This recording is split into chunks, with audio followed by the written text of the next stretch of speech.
Good morning and welcome back to Gaming with ADHD. Today we are trying something a little different for Thursday. We are going to talk about Battletech, and today I'm actually using some different software so that I can bring in a friend and we can, have a little bit of a live discussion. There is live chat down below, so if you've got your own questions, feel free to throw those in there.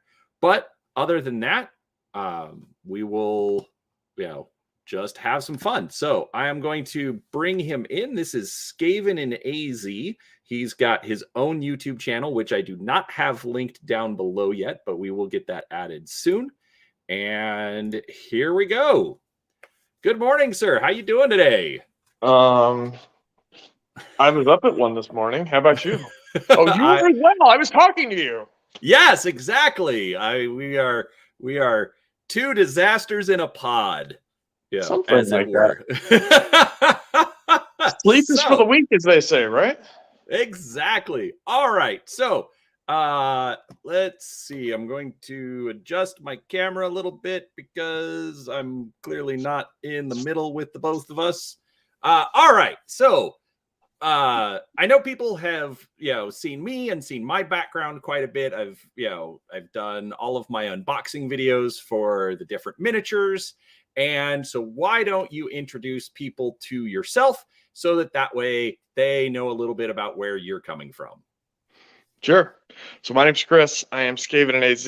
I am primarily a Warhammer player. Started playing GW products when I was in high school. Yeah, when I was in high school. That was a long time ago. Currently play. Yeah. Currently play. Hey, I'm older than you, man. Don't complain. Currently mostly play a game called Ninth Age, which is the fan-made succession to Warhammer Fantasy 8th, which is what my channel is all about. You can find me at Skaven and AZ on YouTube if you want. And other than that, I am the guy that Brian sometimes, occasionally, paints mechs for once in a while. Wait a second. What are you doing there? Those look like they were upside down. They are. See, I believe in this thing called magnetization so that stuff doesn't fall all over the place in a box and just slide around and get broken. All right, look, that is a lot of work here. I mean, this is Gaming with ADHD. We're talking about reducing the steps that we have to take. Right. I did reduce the steps I had to take. I had somebody else paint. I did a dab of glue, magnet, flip upside down. That's fair. That's fair. 3 steps for you and like 8,000 for me. It was interesting, to say the least. So, anyways, how did you get into Battletech? I got into Battletech through back in the old days when I was starting off with GW and in high school. There was a guy named Captain Mike who would come to my friendly local game store in Tucson, which is called Hardcastle at the time. And he had a gigantic Battletech collection, including all the maps with pink foamed out actual levels for the hexes and everything like that. And we would play Battletech, and he would always be Wolf's Dragoons, I believe, he's the Grey Death Legion, I believe, because he always said, I get +1 to hit. He constantly shot the shot out of us. And that's how I found Battletech and had a lot of fun with it. I bought several of the old clan heavy lances and clan medium lances and things like that, and had those painted up. I've still got a old metal Battle Master sitting somewhere around here from way back in the day when I was in high school, and played it off and on since then. There's you guys know, if you play Battletech, the ebbs and flows that have come with the game, where it was popular, it died off, whatever. Especially in Arizona, unless you're one of the big 2 games, everything dies off kind of quickly. And so you'd play once in a while, and then it'd die off for 3 or 4 years. And then the books would come out, and you'd play again for a little bit, and then it'd die off. So I've had multiple Battletech collections that I've sold off as it died out, and here we go again. So that's my Battletech story. All right, fair enough. All right, so favorite faction? I am most definitely a clan guy. There's a meme out there on the internet that I saw after we started the painting process about how whenever a new clan player picks a color scheme to play, it's always Wolf Clan Galaxy B. And well, here I am. So I do I do Clan Wolf, excuse me, not Wolf Dragoons. That's what I run because I like the clan stuff. You're going to have some Wolf Dragoons. We've discussed this. We have, yes. I will have some Wolf Dragoons at some point. At some point. I mean, come on. That's a lot of work. Anyways. All right. So, So you are a clan player. So obviously that means you are extremely cheesy and like, just manipulating the rules to your advantage. We totally understand that. Yeah. All right. So what's your favorite Battletech memory then? My favorite Battletech memory is still way back in the day of just playing early on. Just, I loved playing as a kid. I loved the story. I loved Big Stompy Robots, all that thing, all those things. I bought every novel that I could possibly find and read them all cover to cover, Camachos Caballos, and all of those stories are still, somewhere way back in the hindbrain. I just view, maybe not as one specific memory, but I just view Battletech as some of my whole gaming life. It hasn't been as strong as, Fantasy or Ninth Age, which I've played regularly all the time for, over a decade. But at the same point in time, it's always still something that has been, near and dear to the heart. Just something that I've always enjoyed, always liked, and whenever I can find games with it, I love to play it. So I can't say one specific memory, but all throughout my time, lots of good memories. That's fantastic. All right. So one thing I picked up on is you did mention that you like the story. Have you read much of the story or just kind of like, little snippets, from source books from time to time? I read all the novels that I could find. I couldn't find all of them, because some of them were from, way back in the day and not in print and that sort of thing. But all the ones that they printed back in the early 2000s, I bought and read every one of those. They ended up going to I got them out of my collection at some point because I'm like, I've read these a million times. I'm done with them. Wish I hadn't done that at this point. But, I read all those. I had all the source books, 3025, 3028, 30, all the way up to what with 3065, I think is kind of when they started with Dark Age. That was like the last source book that I remember. Maybe one or two more after that, but they kind of went into Dark Age, and that's kind of when I started to fizzle out because they had all the the clicky mechs, and I had a bunch of those as well. But Dark Age never really held my interest because I was always big into the clan side, and so that kind of where I dropped out. But I think that I know a bit of the story. I won't say I'm a total lore geek, but I know enough, I think, to be able to have a conversation. Fair enough. Hey, I mean, everybody's at different levels. I mean, I know, like, I've read all of the books. I went up until the Dark Age stories. I have, oh my gosh, I have so much clicky tech. Oh my, you have so much of everything. I've seen your garage. Hey, look. We're talking Battletech here, all right?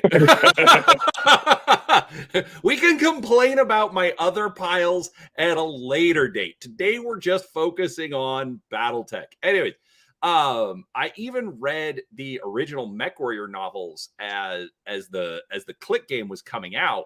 And it was kind of funny because then they released one in a premium paperback version, and so it was a completely different size, and for some reason that just broke me, and I'm like, that's it, I'm out. I'm not buying any more novels after this because now my novels aren't going to be the same height across the...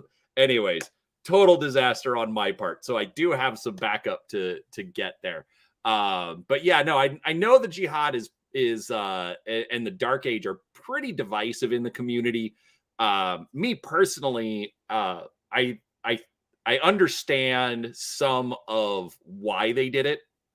Like, I spoke to a previous line developer, and he actually said that the whole reason they went or they did Dark Age is because communication ended up being too fast, and so the stories had all ended up being,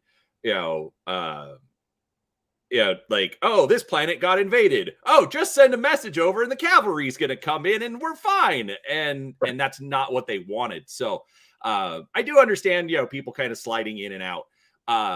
But anyways, all right. So obviously you've got some good background there.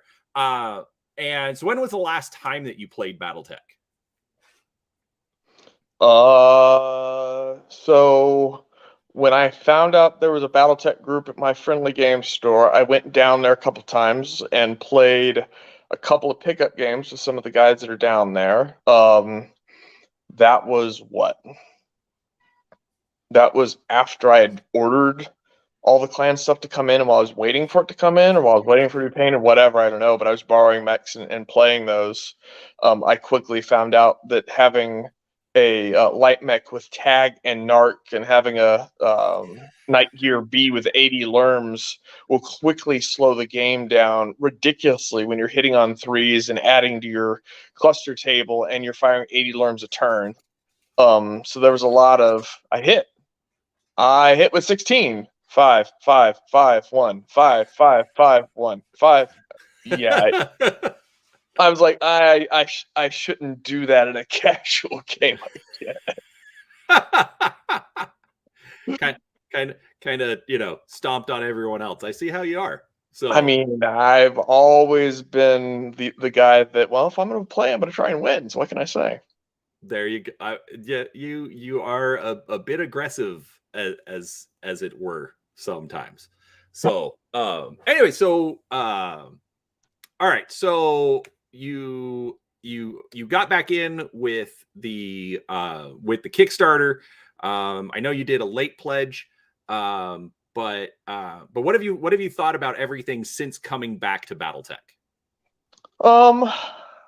I mean, I like the, I walked in, back to those games I played while I was waiting for stuff to come in. I walked into my friendly local game store for the first game, not trying to play Battletech. I was there for something else, picking up something. I don't know what it was, a game from one of the kids or whatnot. And they told me to sit down and listen. And one of the guys that was there that had clearly been all into the game and all was sitting there, and he was, they were doing a demo game, and he's looking up hit locations because he's always struggled to forget the hit locations. And he was like, okay, 5 to the 6. And I'm like, right torso.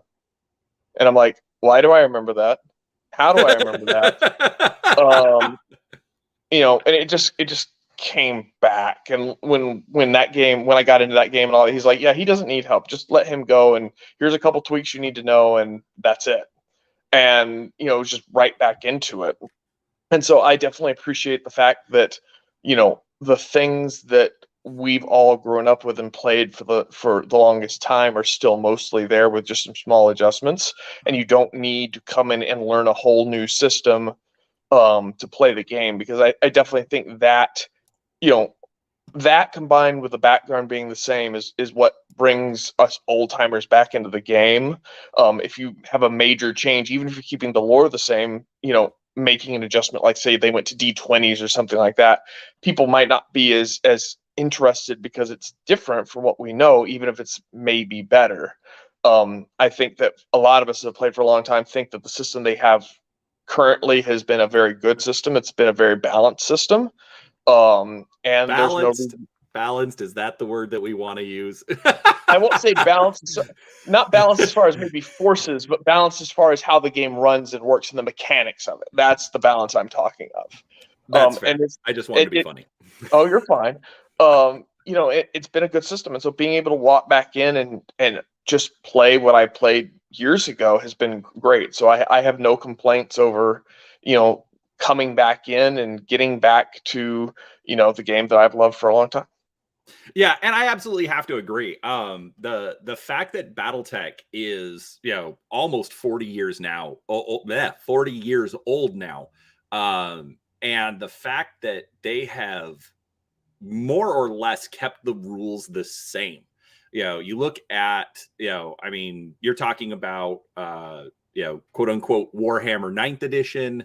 I'm talking, I have all sorts of games, whether they're on 3rd, 4th, 8th edition. Battletech editions are more like patches to the system as opposed to complete rewrites. I mean, I remember when I would play Warhammer Fantasy, my first was, I think, Fantasy 4th edition. And Fantasy 9th edition is not Fantasy 4th edition at all. No, no, it's not. Yeah, exactly. But I mean, Battletech, yeah, I jump in, and I mean they've changed up like the initiative order a little bit, and they've made some tweaks to it, but for all intents and purposes, it's the same game. I mean, I've heard of people that are getting into the game still with some of the old rule books, as opposed to jumping in, fresh with Total Warfare or the Battle Mech manual. So I absolutely agree that that's a really strong selling point to it.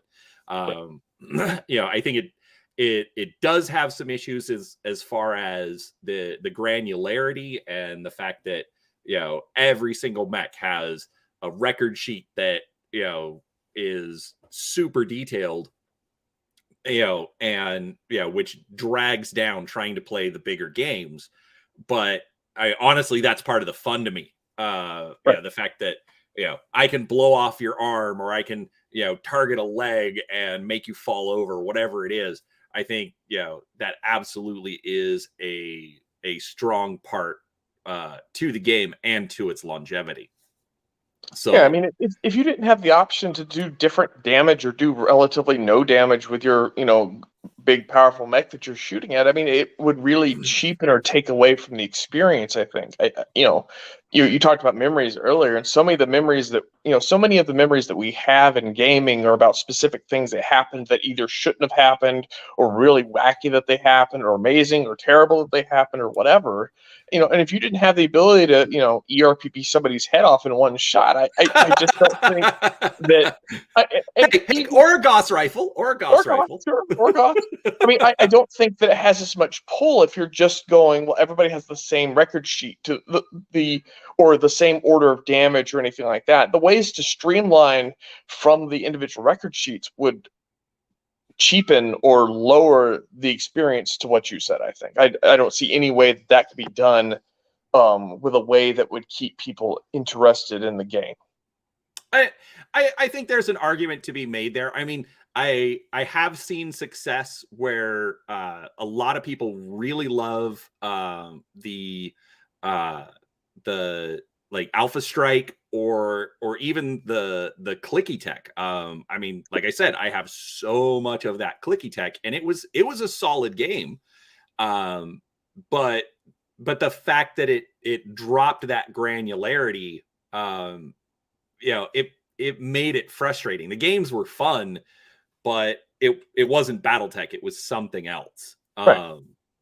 So that's actually another good point. We've got John in the chat from the Great White North. And he says what brought him back in was the new models. What do you think about those? Oh, I like them a lot. I've traditionally in my gaming career, I've always been much more partial to non-prepackaged, non-pre-built type models. But at the end of the day, when you look at the models that they've built, yeah, there's some problems with them, or whatnot. You've heard of a couple things where they're a little deformed or whatever. But by and large, the majority of the models that are out there are very well done. They're very true to what the game has been for a long time, and I think they're more accessible to the community as a whole because of the fact that they aren't 4 ounces of pewter in one mech, and you don't have to worry about pinning an arm that doesn't ever want to stay on, looking at you, Warhawk, those spindly little arms and that sort of thing. You don't have those problems, which expands the ability for people to connect with them. So I like the models a lot. Yeah, I mean, or the fact that you can't even get a pin in there because of how tiny that connection point is. So, yeah, that I mean, I have to agree. I mean, you loaned me a bunch of the box sets so that I could do the unboxings here on the channel. And another friend loaned it to me, and I have to agree. I mean, these the fact that they are pre-assembled, I mean, it does kind of take some of that fun away from assembling. Me personally, I really enjoy that. I know you don't, but that would require you to actually hobby and not just hey play. now. But I hobby by paying other people to hobby for me. That's my hobby. And we appreciate that. I bet you do. I mean, I've said for years that my hands shake like the 13-year-old boy asking the hot girl to dance. It just doesn't work that way, and I don't find enjoyment from it. So, I mean, painters want to paint. That's fine. I don't want to paint. I want to play. That's it. Everybody is different in the hobby. Some people don't even care about the paint. Some people, just that's all they want to do. Me, I am decidedly in the middle on everything, so it's super fantastic there. So anyhow, let's see, I'm trying to think of any other questions I have for you specifically. All right, how about this?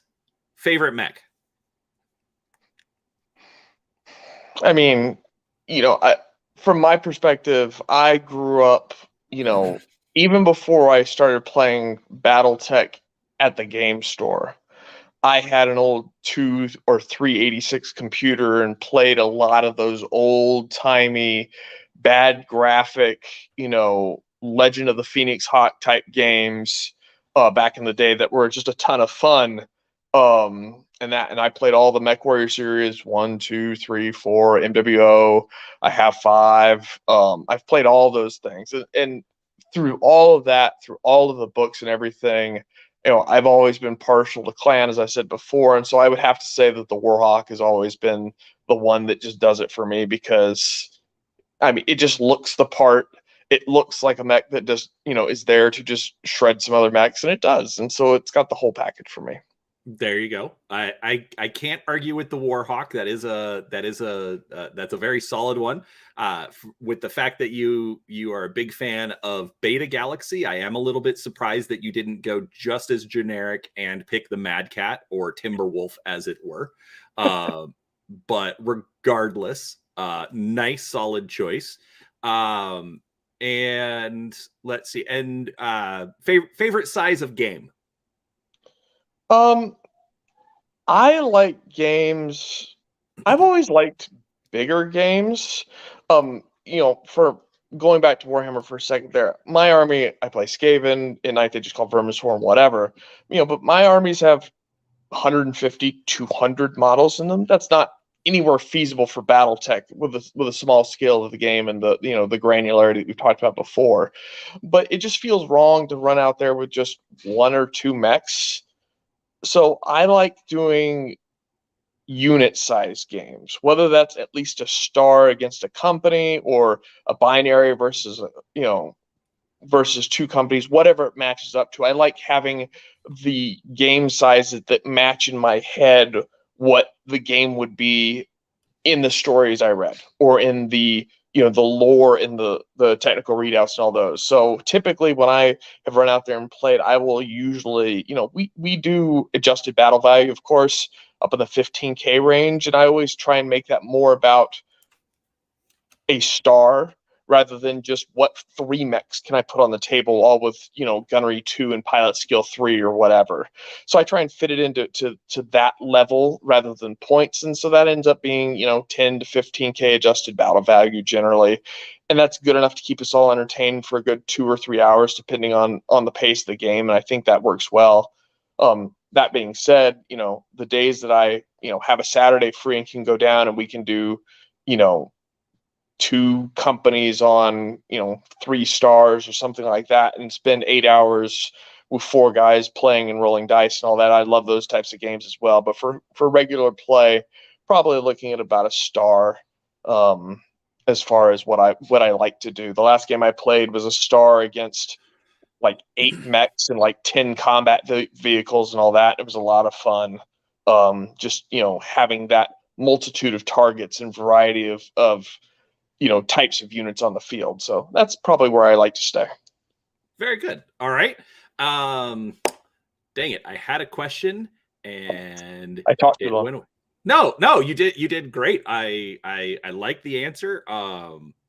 We've got John in the chat is saying that he prefers just, standard lance of 4-on-4, which I can absolutely see that. You get a lot of variety, because he said either go with one of each weight class, or all of one weight class, so all assaults or whatever.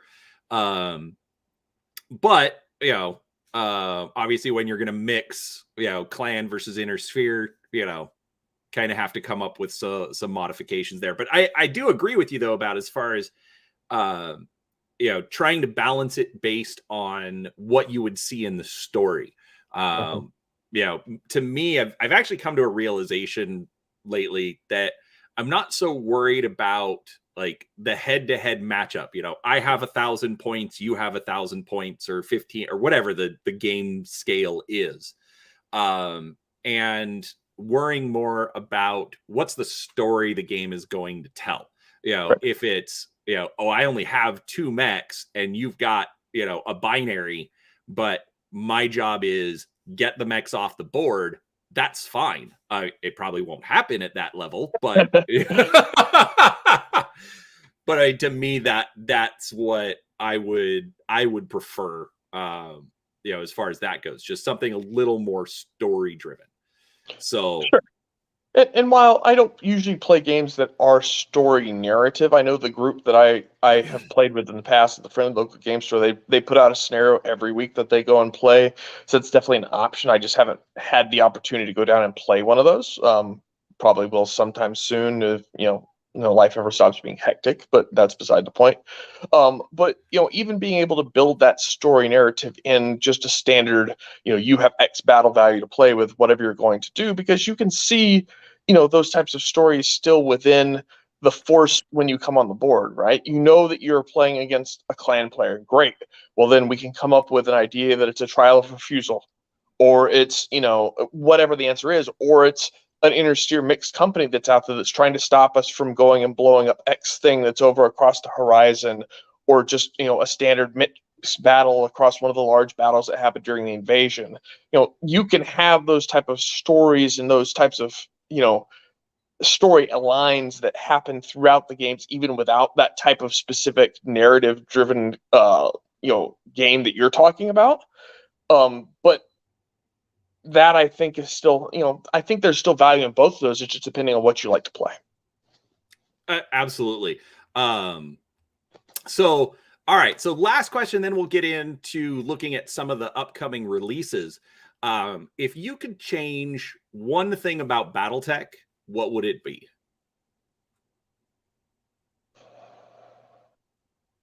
Surprise. Goodness.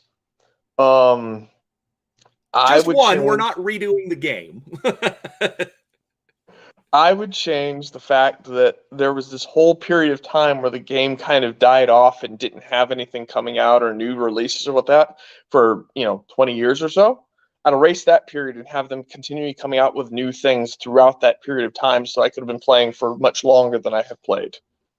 Okay. I'm gonna have to disagree with you on that one. Okay. Because they were. But it wasn't anything that was out or available that I could at least get to, or that anybody played near me, or that I saw enough of to know that it had come out. So maybe That's it's a fair. better way to say it is, more stuff that I had access to, because, here in Phoenix is a gigantic city. If you don't know, if you're from somewhere else, across the world or whatever, Phoenix is like 4 million people, 5 million people, whatever it is. There's multiple game stores within driving distance of anywhere you live inside the town. However, the problem was my usual game store doesn't carry Battletech. The other game store I go to doesn't carry Battletech. The game store I pass that I don't usually go into doesn't carry Battletech. I have to go all the way to like a 4th or 5th store that I would go into to find a store that carried Battletech during this period of time that I'm talking about. Now my local game store has all the stuff because, they did the Kickstarter and they bought everything, which is great. But back in that period where it wasn't as available or accessible to me, and so that made it out of sight, out of mind. Okay, fair enough. Yeah, I will absolutely agree with that. I mean, like I would go to Gen Con, and like almost every single year they would have a new tech readout or some other smaller supplement, but they weren't driving the story forward. So it didn't drive the narrative as much. Also in the stores, I mean, you might see a starter box, but yeah, you're right. That was about it. Most of them didn't carry the Iron Wind Metals miniatures. Right. So okay, all right. I will give you that one.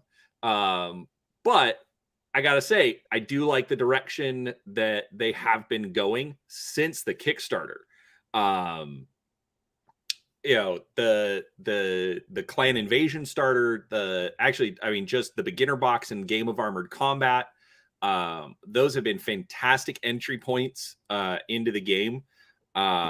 So I mean, hopefully they keep this momentum up, because they, as we're going to see here in a minute, they obviously have a ton of stuff coming out anyways.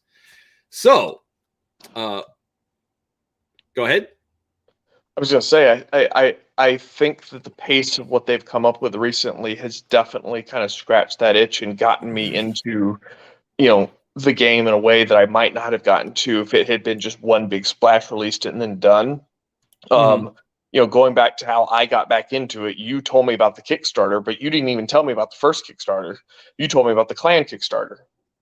And wasn't. No, the Clan Kickstarter was the first one. Was it the first one? Yeah. I thought the Sphere was the first one. No, they did a Game of Armored Combat and the beginner box, and those were sort of test beds for the new miniatures. So they got the new miniatures sculpted up.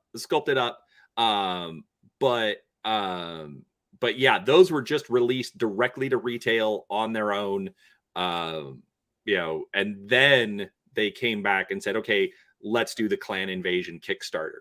There you go. That shows what I know. I mean, you do tend to come to me for your information.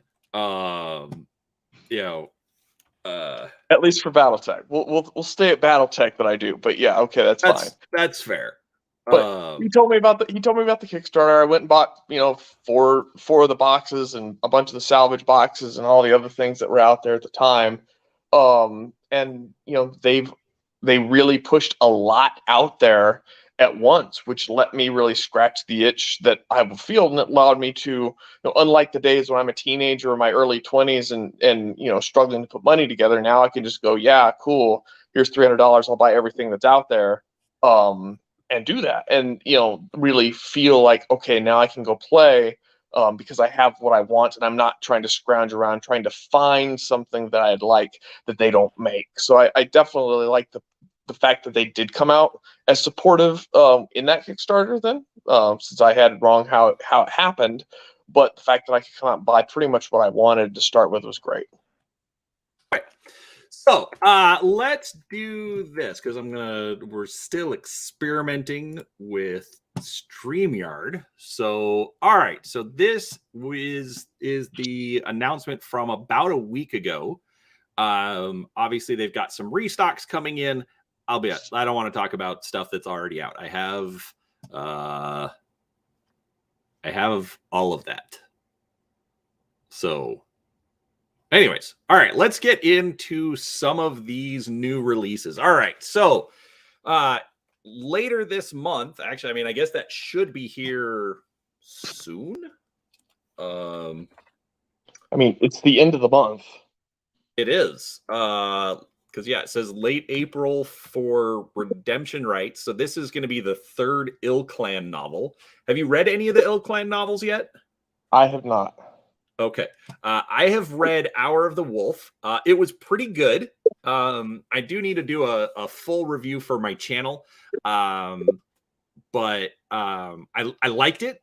The downside to it is it was such a large battle that they seem to pick up highlights from around Terra as Alaric was running around, conquering everything, and so it's sort of like watching a highlight reel of World War II. We'll put it that way.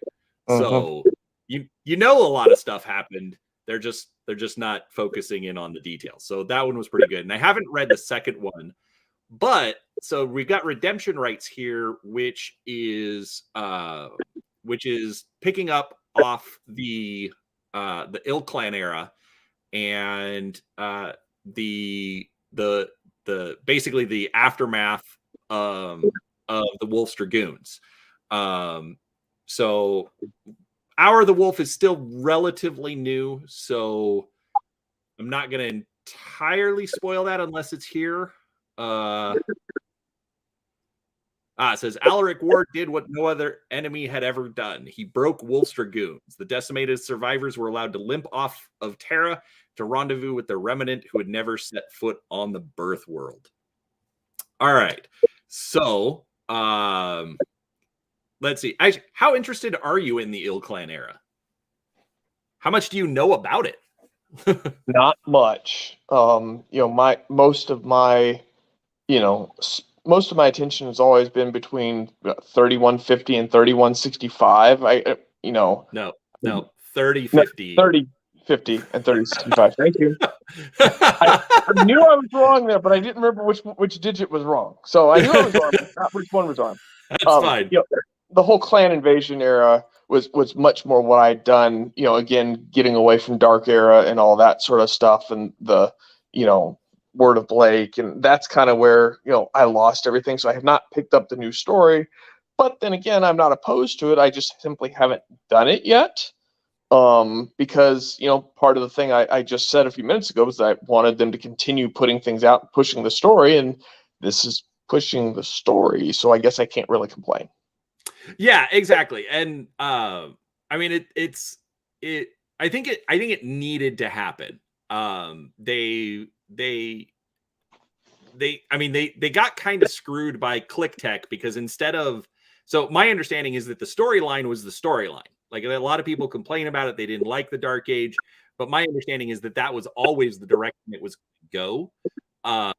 But the problem is when they went to Click-Tech and they jumped so far ahead, because Click-Tech is technically 3135-ish, 3140. Right. And so the problem is they left like the Jihad and everything in between. And so they had to kind of do a job explaining that, right? If I recall correctly, it was just Zoom. We're 80 years in the future. Right, exactly. I mean, they alluded to some stuff that had happened, right. But when Catalyst took over, they sort of took like a transcontinental railroad approach to it.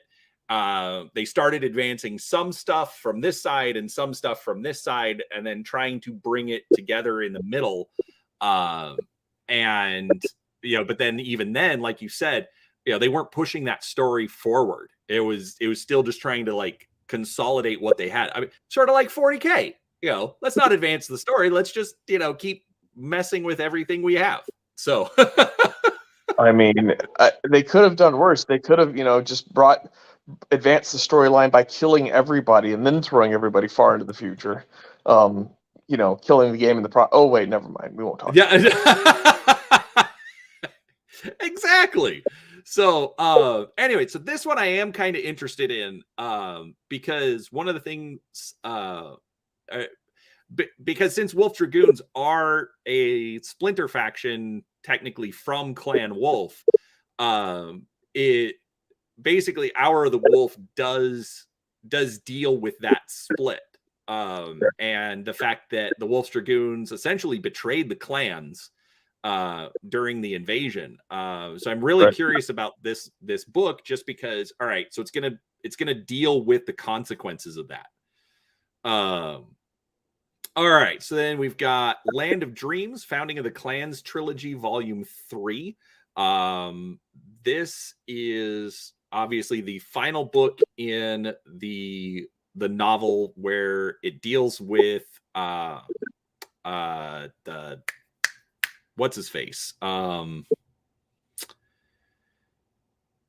Kerensky kid, Nicholas Kerensky, building up the clan. So I haven't read any of these. I've got nothing. I have nothing either, which, part of it is, typically, Because these are all PDFs as you purchase when you purchase things, right? These are different form. They are. I think they're doing print on demand, so you can get them print if you want them. Me personally, I've been buying digital. Yeah, but that's just because it's less clutter in the house, And you've been to my house. You have clutter in the house? No. I mean, here I'll out myself for saying I much prefer physical books, rather than PDFs and the like. But sure, I'll read them. I'm sure. Okay, I mean, so that's actually one thing that did kind of frustrate me a little bit is as they've been, or as Catalyst has controlled it, they've sort of jumped all over the time frame. They've gone back. So this is founding of the clan. So this is back 2800 ish. Yeah. They've got they've done stories there. They've done second succession war stories. So they do kind of jump all over the place. One thing that I did love about the original fiction was when you pick up a new book, it's it's the next chapter in the story. It's not the prequel. It's not a side story. It's couple of years in advance, or 6 months, or or same it's a totally time. separate planet that's around the same time frame, or a few months earlier, or whatever type things. It wasn't a major departure from where you were. Right, Merrick instead of Karita, or Right. Comstar instead of the clan, whatever it is. So I'm curious. I'm curious to go back in time on and reading some of those. So, all right. So then we've got Mechwarrior Dark Age novels coming out this year. So they're going to finish off that storyline, or that reprint, because these are the old Rock novels. Yeah. Let's see. Shrapnel. Have you looked at that at all? Very briefly, but not much. I need to go back and look at those again, because I know that they do have, some of the new things to try out during the game. So yeah, so like this, it was a little frustrating to me because so they included it in the Kickstarter. I think it was like the first 2 issues or something. Yeah. But like the issues that they included, they didn't have the same format. They're not just straight PDFs. So you have to be, I don't know, whatever. I gave up. Yeah. I mean, it is one of the frustrations with the way things have happened during the Kickstarter, as you said, with the railroad approach of just trying to figure out what all is what and where it comes in and how to get it, and it feels a little bit disconnected, and maybe that's because that's what they've been dealing with so much of the story over so many years. But it has definitely been a little bit haphazard, at least for me, to try and get it all together. Sure. But yeah, so regardless, I mean, the fact that they've got it's a quarterly magazine and they're now up to 9, I mean, that's good. I mean, that it is not perfect, but it does imply a bit more longevity to things. So that's good there. Agreed. All right, so we've got premium miniatures, the Timberwolf Mad Cat TC, which I'm not entirely sure what that means. Combat is all I know. All right. Flip me platforms. Yeah. All right. Hey, look, he's back. Yeah, I'm back. There we go. All right. Yeah, much easier. Okay. Yeah,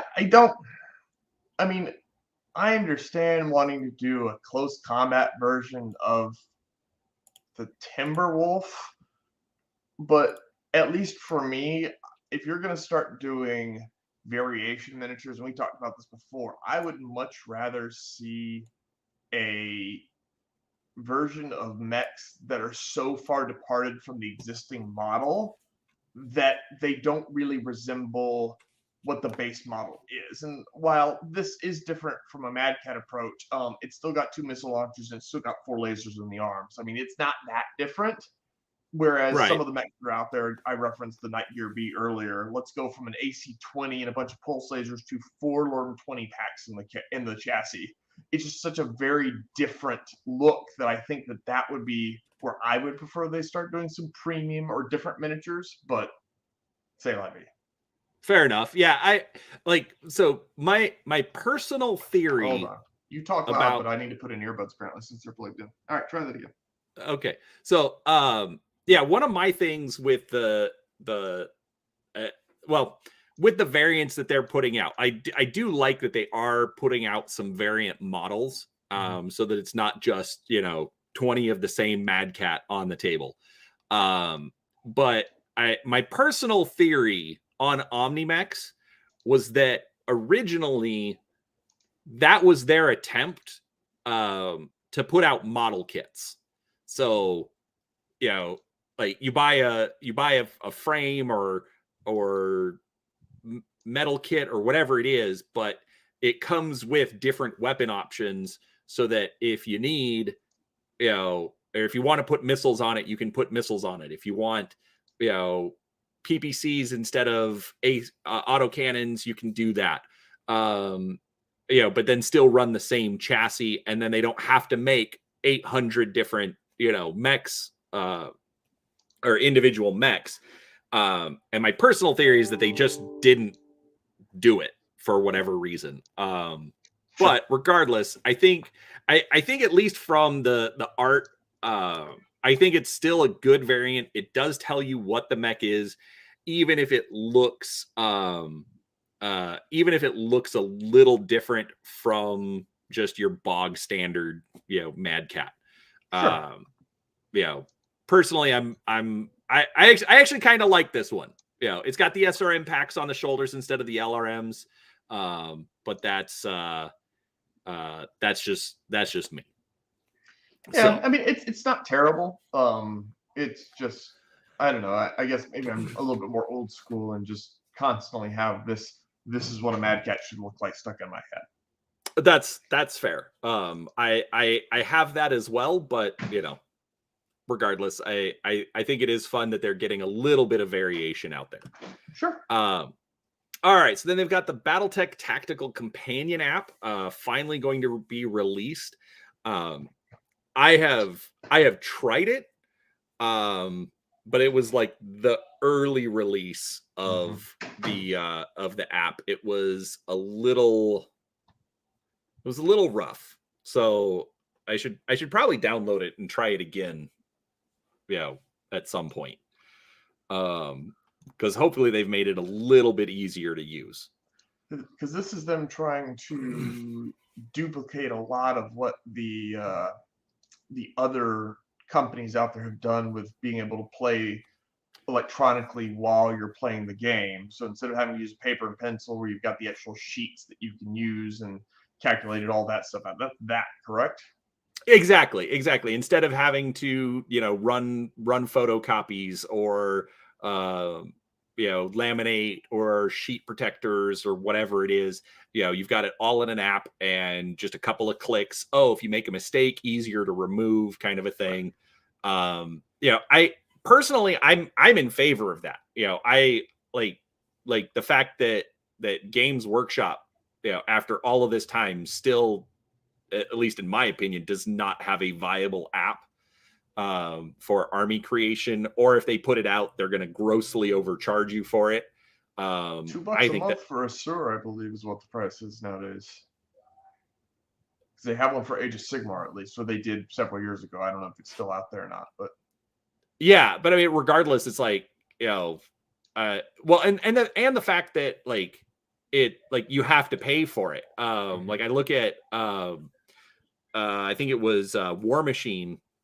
You do have to pay for like the base app and the core models for the base factions. That's all free. But then you want expansions, you pay like $20 one time, and then it uploads the data into your app and you can use it as much as you want. That I think would be a lot better. I know Infinity has released an app and it's free, and use it as much as you want. And I don't think that it has to be free. I'm just saying, something usable that's not right. overcharged.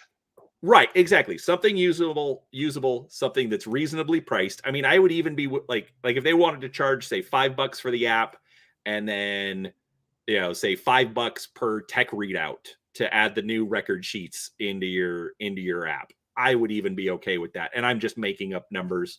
Right. There's probably something much more reasonable, but you regardless, buy the book, you get a free upload to go ahead and upload it into the app, so you get access to it. If you don't buy the book, you can pay a small charge to get it to upload into the app, just like you bought the book or something like that. Exactly. But I think more it's 2022. More companies should be putting out digital tool sets in addition to the game itself. We're all glued to our phones. We're playing with our phones while the opponent is making their moves and what they're trying to do. It makes sense to be able to play the game on our phones, to be able to help us decide what to do, make moves, rather than having to always be staring down at our sheet and also being distracted by other things. Makes total sense. Yeah. What us distracted? Really? I mean,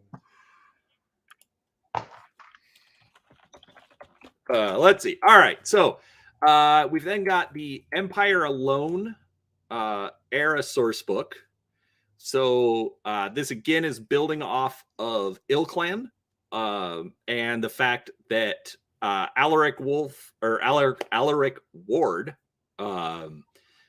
took all of the wolves to Earth, and so basically abandoned all of their holdings. And so basically this is, I believe, Merrick. Yes. Merrick, going to try and reclaim territory. Personally, I've always liked these kinds of source books that are a little bit more, we'll call them textbooky, where it's just presenting the information. The fact that sometimes they'll do stuff where the jihad source books. Oh my gosh, I wanted to stab everyone when I was trying to read those, because instead of just presenting a narrative, even in just like a textbook type format, with then maybe like some extra stories or extra little bits of information, like the whole thing was like, here's 2 pages of a report, or here's a memo that was handwritten, and so then it's like laid over something else, and so you only get 3 words of the document underneath it, and there's tons of information there, and I couldn't follow any of it, and so I just gave up. So I like these kinds of books if they're done right, so we'll see how that comes out. Let's see, tactical operations. They've now split into 2 books and have new covers. Have you looked at any of the operations books? I mean, these are reprints from the ones I had when they first came out 5 years ago, right? They actually originally came out more than 10 years ago. Why are you making me feel old? Dude, I'm still older than you. Don't worry about it. I had these books back then. I liked the books back then. I will probably buy the books again because I like the books and I like the fluff that comes with them. Okay. But have you used any of these additional rules? Or do you just play straight Total Warfare? I mean, you have to remember, I haven't been able to get to a point where I can go down and play a game a week or anything yet. That's fair. With the new stuff I've played no games with the stuff that I got from you. And the games I played that I borrowed mechs from somebody else, those were 2 games, just because the schedule I've been keeping hasn't really let me do that. My wife has this crazy schedule that she makes me do all the time. Oh, did you just walk in the room to hear that? Amazing how that worked out. I don't know what that was. She's got a schedule? Amazing. Almost like there might be a manual somewhere. Somewhere, yeah. I haven't gotten to go down and play in a while, so I haven't had the chance to go down and do any of the new things. So no, I haven't. Not saying I won't, just haven't. Fair enough. All right, so I do like the art on the new books. Yeah. I'm going to feel absolutely horrible because I can't remember his name at the moment. And I know I've said it plenty of times. The art director. Oh, I don't know. Can't answer that one. No. Oh my gosh. I feel like really stupid right now. I know I can figure it out. Brent Evans. Oh my gosh. He is the Catalyst Game Labs art director. And I think he has done absolutely a fantastic job with this relaunch of Battletech, as we'll call it. And the art that he's commissioning, the art that he's picking for the covers, things like that, I think he's doing fantastically there. Scroll back up for a second. Because the advanced rules one on the left there, that is different, obviously, because it's got some of the more advanced, the advanced mechs are on there. But that has callbacks to some of the old technical readout cover pages that I recall from, back in the 3060 era, that sort of thing. And so it's not the same thing, but it makes me remember those types of covers. And so I really appreciate that from the perspective of giving maybe some homage to some of those older books. And as you said, the art is fantastic. So definitely a win there. Absolutely agree. Let's see. All right. Then we've got counters pack for Battle Force. All right. So as we can see here on the screen, we've got, like world level maps. Oh, this is interesting. They straight up made Earth. I'll say that's Africa you're over right now. Yeah. So this is kind of interesting because I've never played Battle Force, but that was their first attempt at trying to streamline the game to get those giant games in. I am intrigued, especially because they actually put in Terra as the map, which then also makes me curious if they're going to be putting out additional maps. Right. So, anyways, are you interested in Battle Force at all? No. Okay, fair enough. Cardboard counters don't excite me. Models excite me. That's true. These are supposed to represent individual like whole units. Are they cardboard? They are, but are they models? You could probably use your models. NFG, sir. NFG.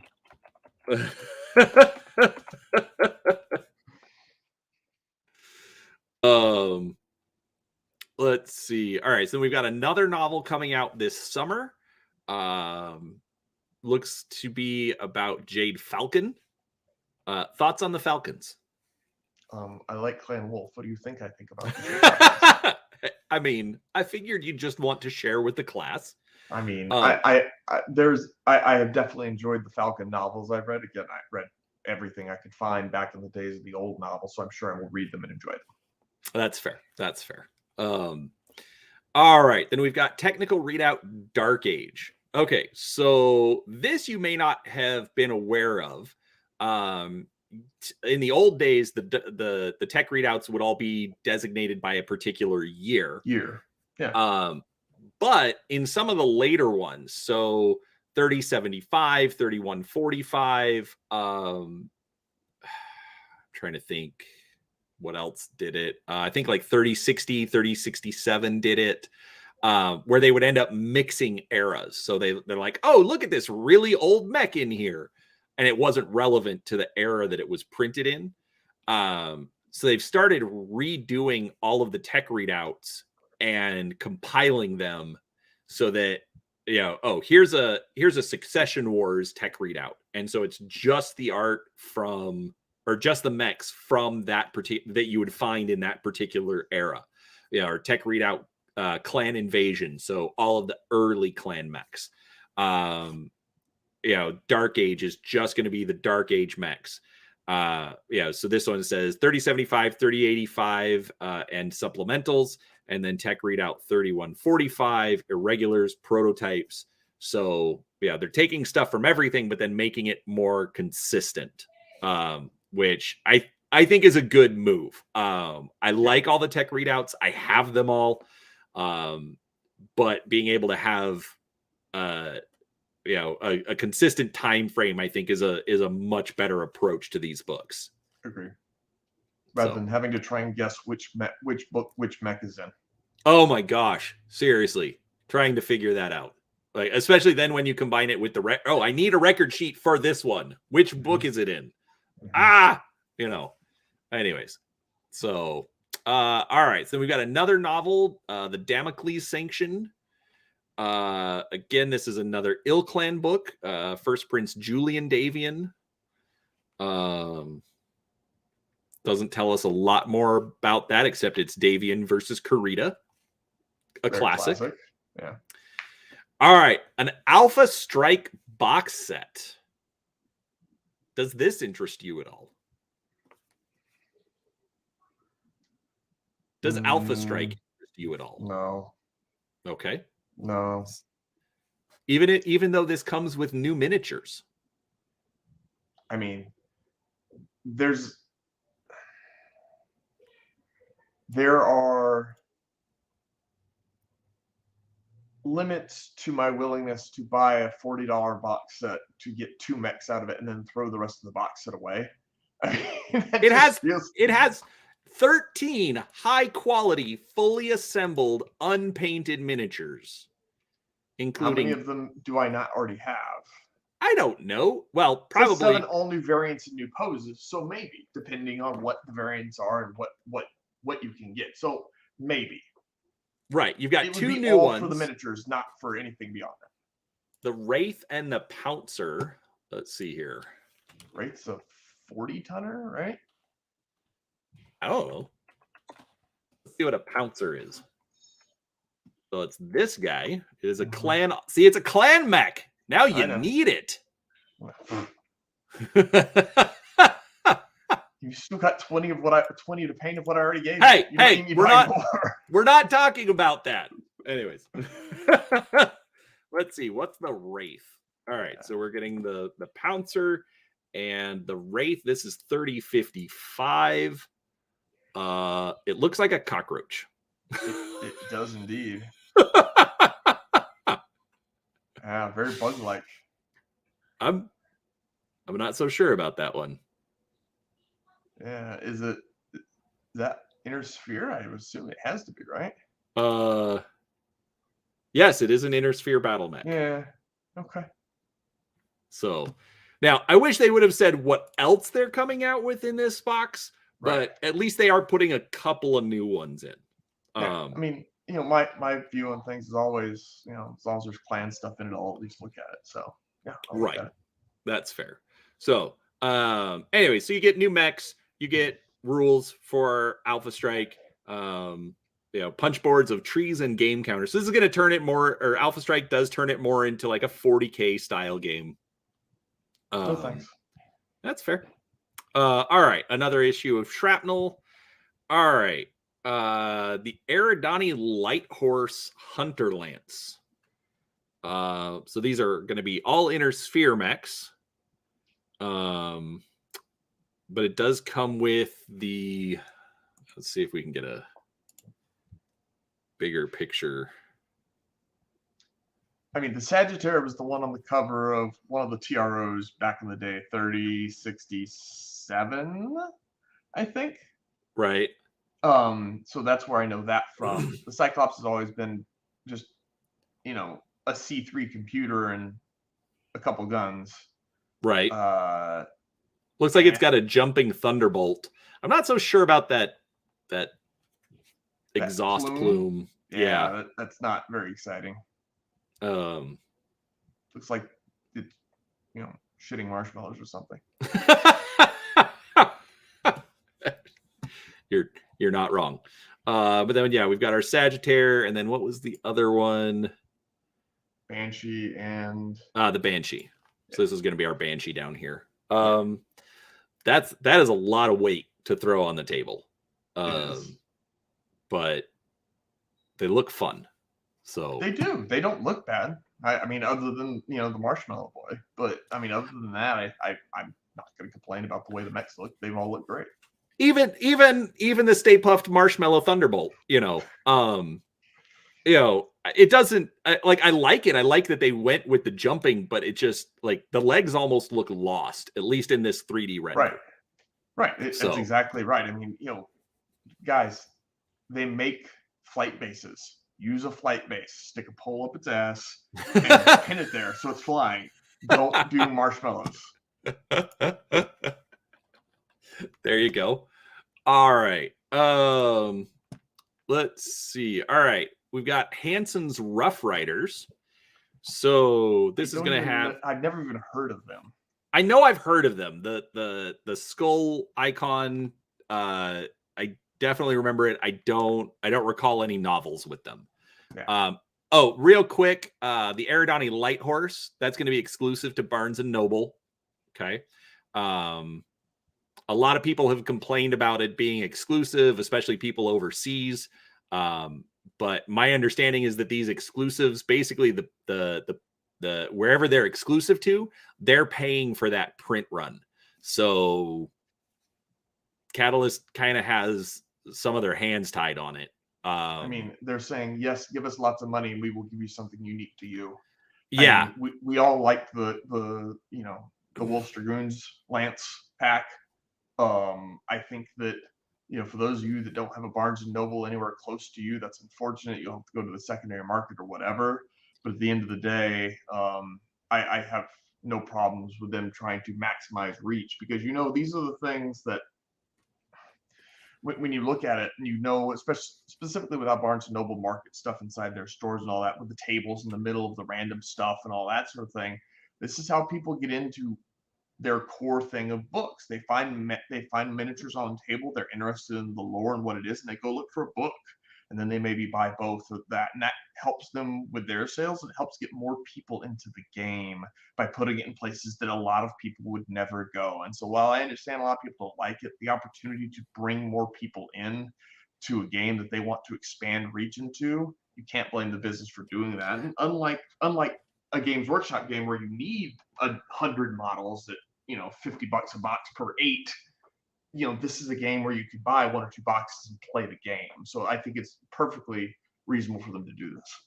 Oh yeah, no, I don't disagree. I mean, I understand people's frustrations because they want to get the new toys as well.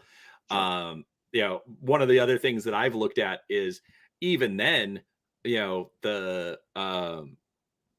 getting one new mech, one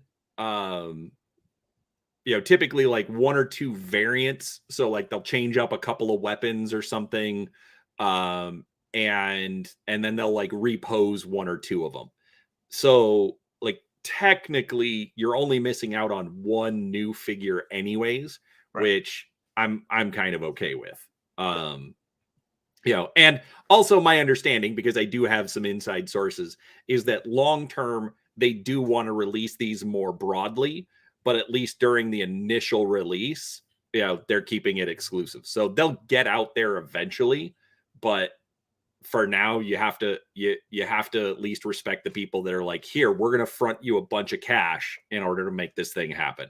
Right. So anyways, all right, so Hanson's Rough Riders, we're going to get the Penetrator, which is new, a reposed Atlas, and then new variants of the Enforcer and the Stay Puft Marshmallow Hatchet Man. I think I'm going to call them all that now, if they are jumping.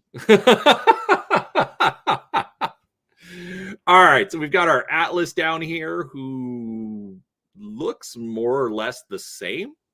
Not entirely sure.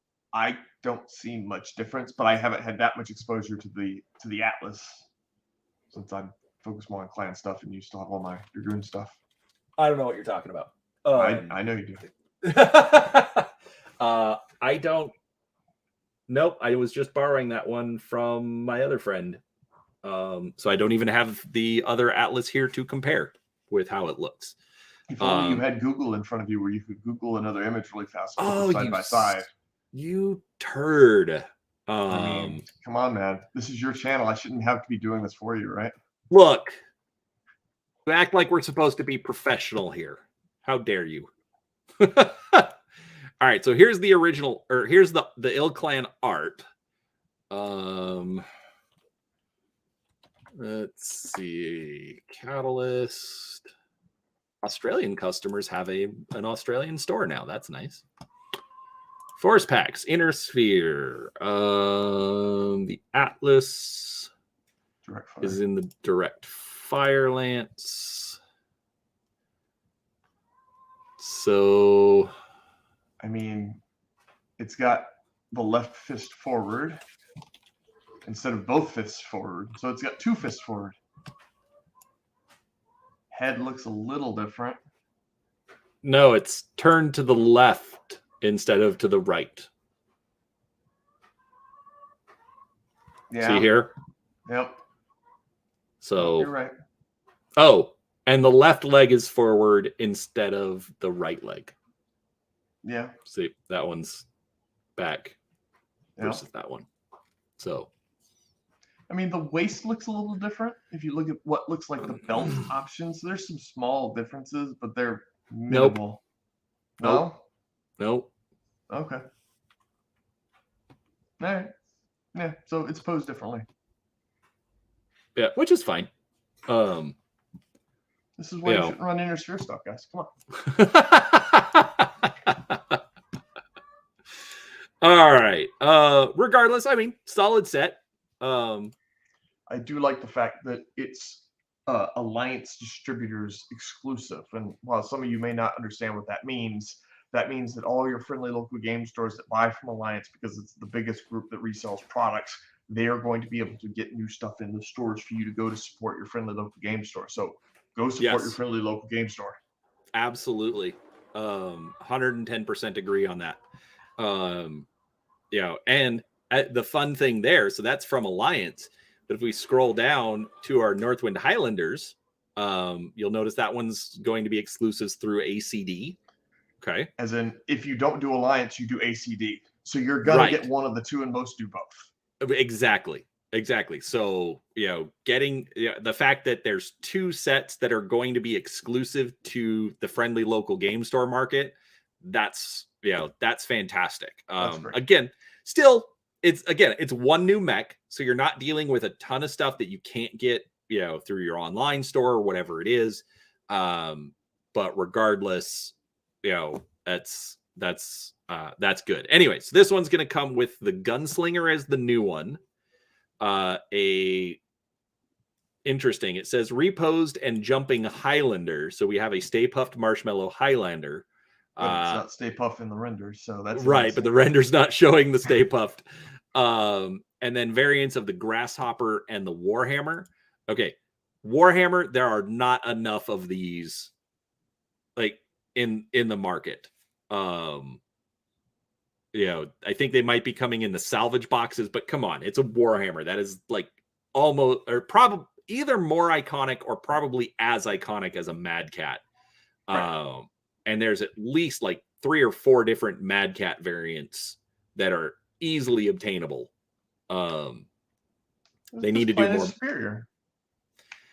I'm not necessarily arguing that point. I'm just saying, like, they need to get some of these more available. There will be people out there that will want to run 2 or 3 Warhammers in their larger scale games, and they want to be able to have ways to identify which is which one without having to go, it's this one that I haven't painted yet as opposed to this one I haven't painted yet. Exactly. And the fact that the Text Talks just released their big Warhammer episode. Oh my gosh, it's 2 hours long. It is taking forever to get through that. Jeez. Anyways, what released a 2-hour episode on Warhammer? I'll send you a link later. If clearly you haven't heard of Tex, and so if we had a chat really going on, they would probably be yelling at you right now. But it's Tex. He does some good videos. He's got a nice deep gravelly voice. So he's kind of funny. So anyways, but yeah, so I mean, good mechs. Yeah. Solid. I mean, you win with this box wins over the Alliance box because it's got a Warhammer in it. Period. That's fair. I mean, yeah. So, but either way, they're both good. They're both good boxes. Exactly. All right. And then our last exclusive. Now, this is going to go straight through Catalyst, which I'm actually kind of surprised they haven't done more of these. Just because of the fact that, then they get to keep all of the money. But anyway, so this one includes the Night Sky, a Wolfhound, and variants of the Griffin and a Stay Puffed Marshmallow Crusader. So, let's see. Okay, so that one I like. The legs are more defined. The jump plume isn't as ridiculous. I'm still not a fan of the forearms on the Crusader for the new variant. He's got Popeye arms. That's what it is. Huh? It's not horrible, but still. No. But then you do get the Wolfhound, which is good. More Griffins. That's one thing I wish they would do is the mechs from the box sets, the Clan Invasion, Beginner Box, and Game of Armored Combat. I know they've made them available randomly, but they should just pack them in a box and sell them separately. Not just in the starter box, because I might buy like 2 or 3 of each. But then you have to buy 2 or 3 of each of 4 different box sets instead of just one box set. That makes it. I don't need. Oh my gosh, I don't need that many more maps or tokens or dice. I have it all. Just give me more mechs. Yeah. Out of just straight my interest, at least, this is the weakest box of the mechs that are included. But okay, whatever. How come? I mean, just for my interest, as far as the other one has a Highlander, has a Warhammer, has the Atlas. There's no. You can't call the Night Sky a very iconic battle mech when it comes to Battletech. I don't feel so. This one seems to lack this is a mech that everybody wants to want mech in this box. That's fair. Yeah, there's nothing. There's nothing that's got that. I have to have that one. Like the Northwind Highlanders. People will buy that just to do a lance of Highlander mechs. Right. Right. I mean, this is the box set that if you didn't buy the premium Wolfhound, you get it here. Well, this is the This is the second set with the Wolfhound. I know another. There we go.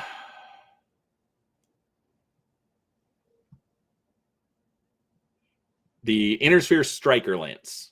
So Blackjack, Jenner, Panther, and Wolfhound. So technically, including the premium one, this is going to be the 3rd Wolfhound variant. Okay. Which I'm totally okay with. But again, you're right that none of them are iconics. Nothing that like, oh my gosh, I have to have that. There's somebody out there that will want 4 Crusaders for some reason, and that's fine. But not I think most people. That's fair. All right, so we are almost done with this. We've got Dominions Divided is another.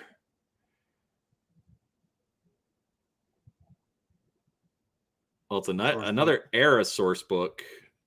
Okay, so full details of the events within the Federated Suns, Draconis Combines, and Rosselhog Dominion from 3152 or 3151 to mid 3152. So basically post invasion of Terra and about the next year. So similar to Tamar Rising.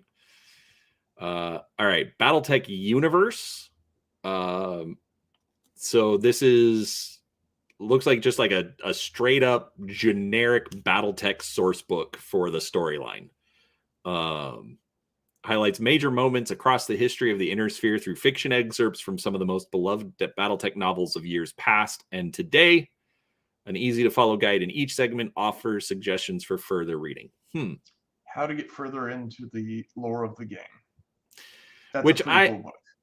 I don't know. I'm gonna have to wait to see because of the fact that they're like, oh, it's fiction excerpts from some of the most beloved Battletech novels.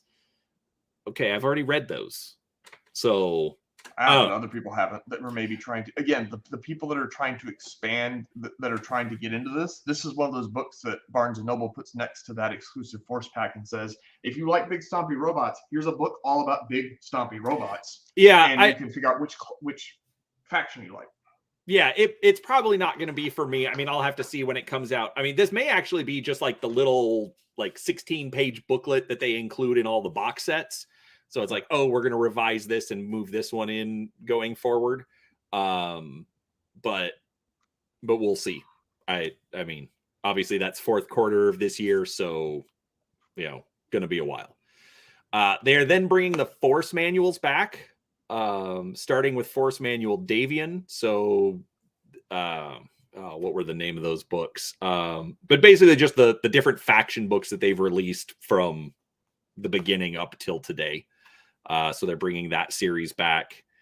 And then they're going to do a Kickstarter for more mechs. So it says mercenaries, and I think when we've talked about it previously, I think you were saying that you weren't as interested because it would be mostly inner sphere stuff. Right. But they do mention here, so 50 new plastic miniatures, including battle mechs and plastic combat vehicles. So they're going to add, tanks and whatnot. So that'll be interesting. Mechs slated that we know of so far are the Firestarter, Griffin 2C, Ostrock, and Kraken, as well as the Galleon light tank, SRM and LRM carriers, and Demolisher heavy tanks. Thoughts on vehicles in the game? I like to step on them. So you wouldn't use them yourself? Clans don't use vehicles, so no. I definitely think that that's not true. They don't use many of them, at least. Let's say. Have you heard of the Hell's Horses? I mean, come on. I mean, okay, let's talk about relevant clans. Thank you. Yeah, I'm not super interested in anything mercenary related unless I'm adding to the Wolf Dragoons force you're eventually going to paint for me. But I think that I would definitely like at least some clan stuff thrown in here. But the bottom line seems to say that a mercenary themed stretch goal will be included, and unless that's mechs for something like the Wolf Dragoons or something that leans more towards the clans, I don't know that I will be super interested in it. Right. Well, it does have the Griffin 2C, which is a clan mech. So there's which is a second line mech, which we'll see. Yeah, we'll see. All right. Okay. So we do have one more 2023. Yet again, Barnes and Noble, a Grey Death Legion force pack, including the new Regent, a Stay Puffed Marshmallow Shadowhawk. Okay, that I am intrigued on. Sure. And variants of the Gargoyle and Catapult. So let's take a look here. All right, so we've got the Gargoyle. Now that's a clan mech, the Gargoyle. It is. That's where that's where I would be more interested. The Gargoyle is not a super popular mech to me, at least, but at least including something in there that I might want to buy rather than just inner sphere stuff is that's what makes me much more interested than not. Right. This is our Regent. Sort of looks like an awesome, if you ask me. Mostly because of the hand right here. But then a little too much Stay Puffed Marshmallow on the plumes, but not too bad. Non-missile catapult. Not sure how I feel about that. That's the K2 catapult. That's a standard variant. I know, but a catapult's supposed to be missiles. Not with K2, it's not. I'm just saying in my head.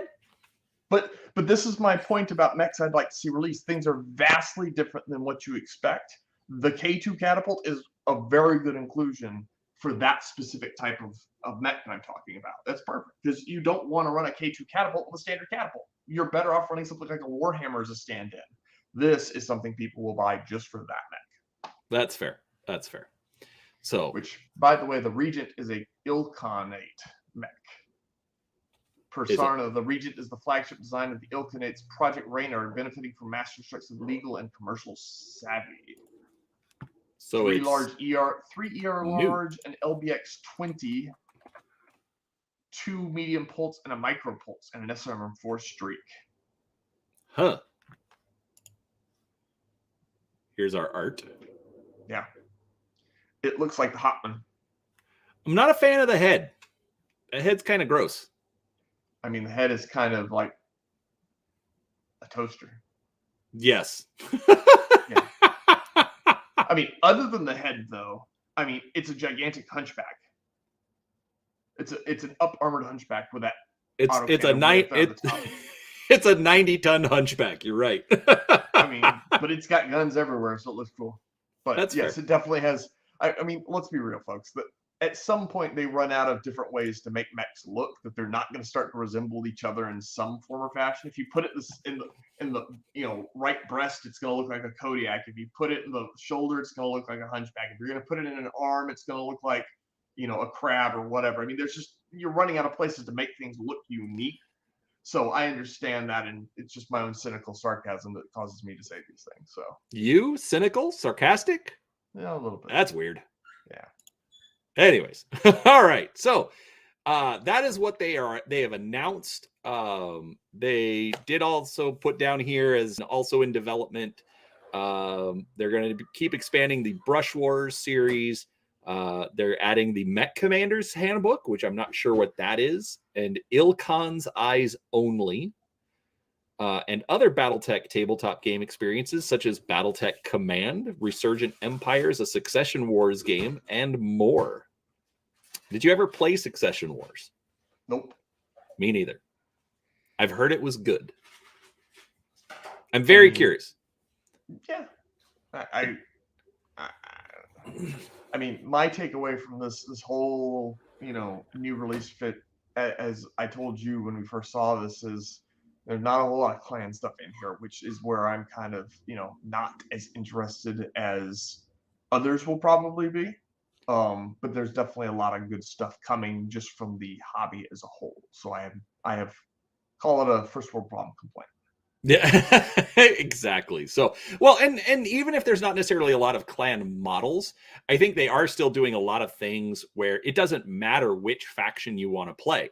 Battletech Command, I mean, not sure what that is, but say it's another variant. Okay, well, you can still play your clan faction, but just in a new game experience.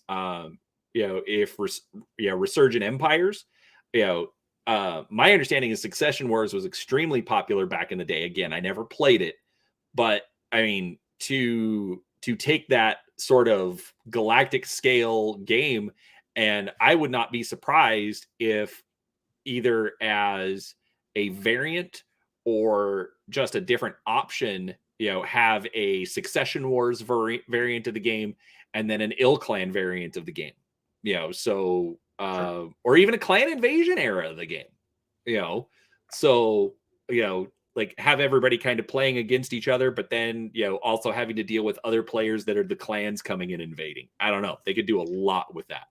And, if you look at a lot of the eras in current competitive Battletech, I mean, I know that there are a lot of the as you go back up, it's pre-clan, it's clan invasion, and those types of things that are how people are restricting Force Swords when they're playing competitively. I see no reason why they can't do similar things in an official format that allows for some unique pieces that may not be appropriate to put in other places, to still give people the experience they want. So I think that would be cool. Absolutely. So, all right, that is everything that they've got planned for the next. That is a lot. It's a lot. And the fact that they announced that much that far in advance usually is not something you see from companies. So I think that's actually, I think that's a good sign, just to let people know, hey, we're not sitting on our hands. We're gonna get more stuff out. So, but this goes back to what I talked about before, those long stretches of nothing new happening or whatever. That's how games go to die. You have to keep pumping stuff out. You have to keep doing this. And with to the point of the logo you have in the upper right hand corner of your screen, 35 years of this game having been around and not really meaningfully pushing the story forward in a popular or well-distributed way.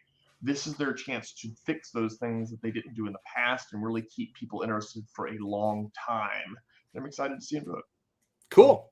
I absolutely agree. So, all right. So that is that. Any last thoughts? Bring me Protomechs. John might get grumpy with you. I mean, hey man, you made him part of the story forever ago. Give me a Minotaur already. Let's see it happen. So did you ever play with Protomechs? Once or twice I did. They were always a real pain in the neck to deal with, which I was saying, because they're kind of like elementals, but they can take a hit or two. So right. That makes them interesting. All right. Well, I think we'll go ahead and we'll end it there. We have been talking, for an hour and a half now. Holy crap. Thank you so much for all of your time and being willing to come on and bounce back and forth on this. Guys, I will update the description to have a link over to Skaven and AZ, over to his YouTube channel. If you're into some of that fantasy stylings, definitely check him out. He does all sorts of battle reports. But other than that, we will absolutely do this again. We'll talk more Battletech, more games in general. But other than that, we appreciate your time and thanks for watching. Bye. Thanks, everybody.